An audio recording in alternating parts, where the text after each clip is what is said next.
Урматтуу депутаттар,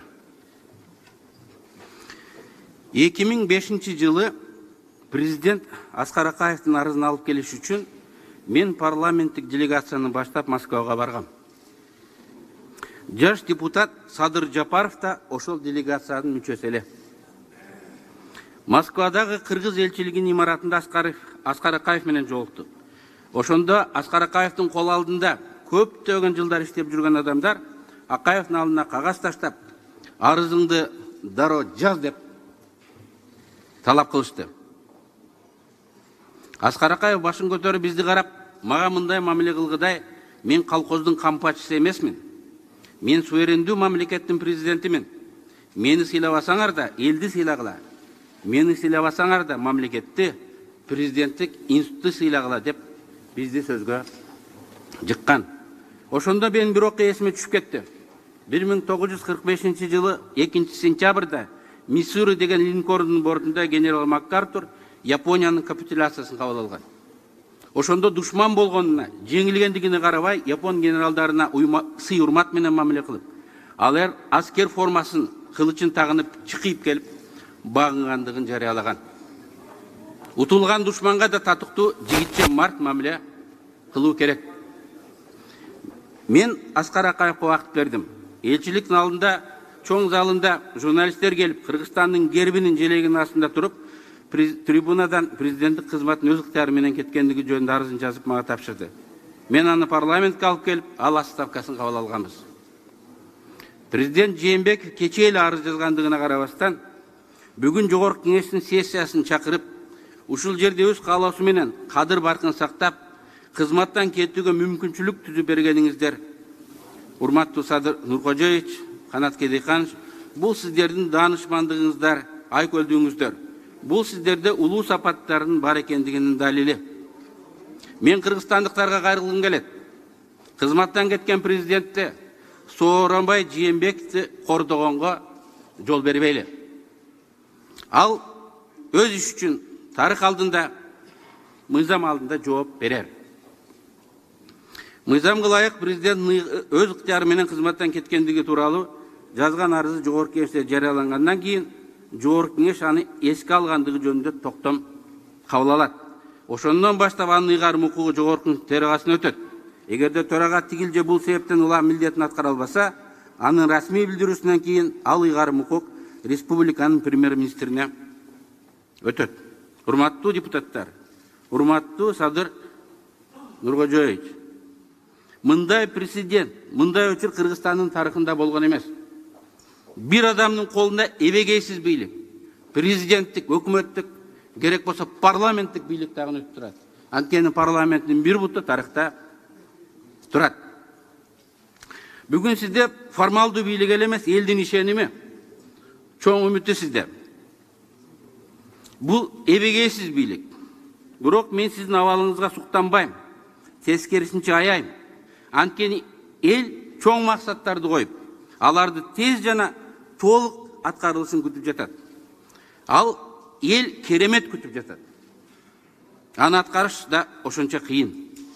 Урмат сый, сүйүү менен жек көрүүнүн ортосу каш менен кабактын ортосунда экенин унутпайлы. Урматтуу депутаттар, мен сиздерге кайрылам.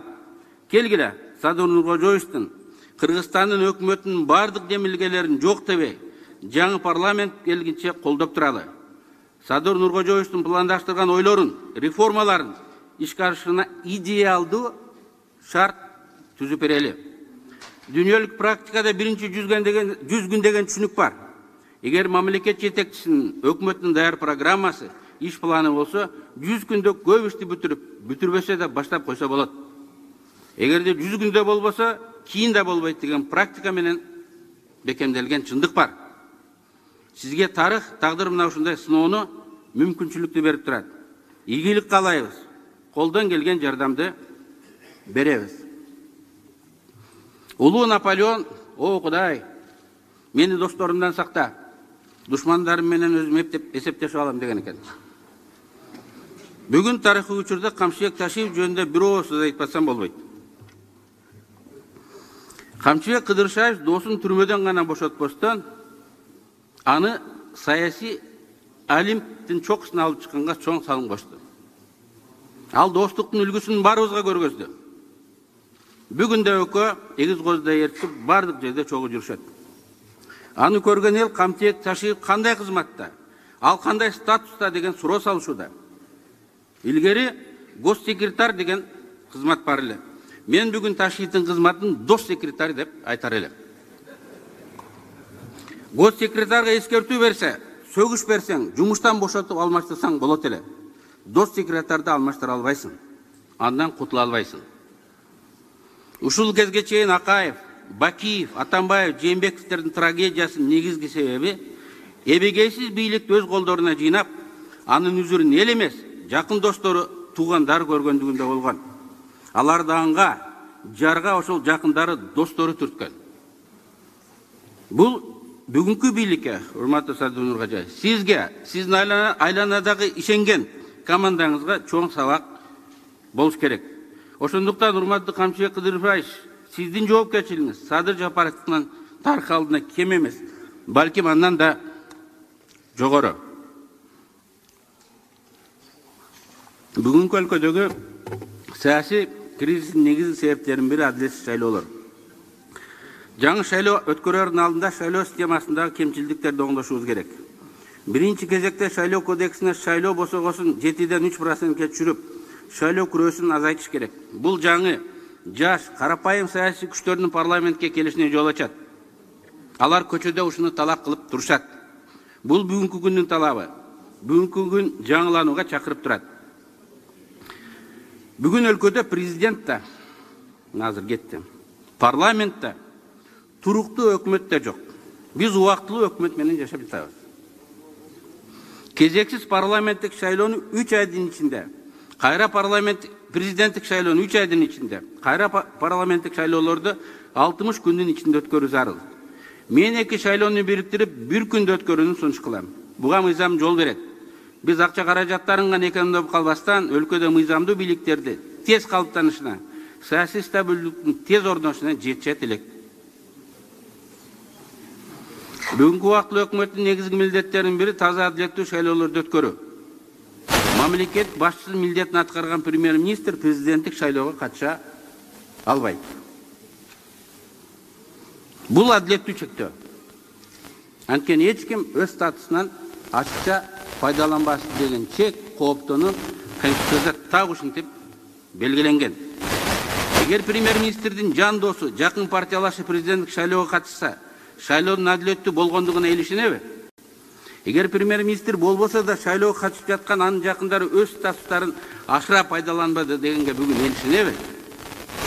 Ошондуктан Садыр Нуркожоев, сиздин жакын чөйрөңүз президенттик шайлоого катышпаса, алдыга койгон максаттарга жеткенге Кыргызстанга жакшы шарт түзүлөт эле. Жакында сиз конституция коюп, колуңузду коюп ант бересиз. Конституцияны, Кыргызстандын мыйзамдарын так сактайм деп. Болуп көрбөгөн президент, биздин 5 коңушубуз Орто Азия өлкөлөрү бизге кайрылды. Кыргыздар, тынччылык болуш үчүн конституцияңарды сактагыла. Мыйзамда көргөзүлгөн тартипте бийлик органдарын калыптандыргыла деди. Бүгүн Евросоюз да айтып отурат. Мен муну менен эмне айткым келет? Шайлоонун өтүүнүн мөөнөтү, шайлоо өтүүнүн тартиби конституцияда, мыйзамдарда көргөзүлгөн мөөнөттө болуш керек.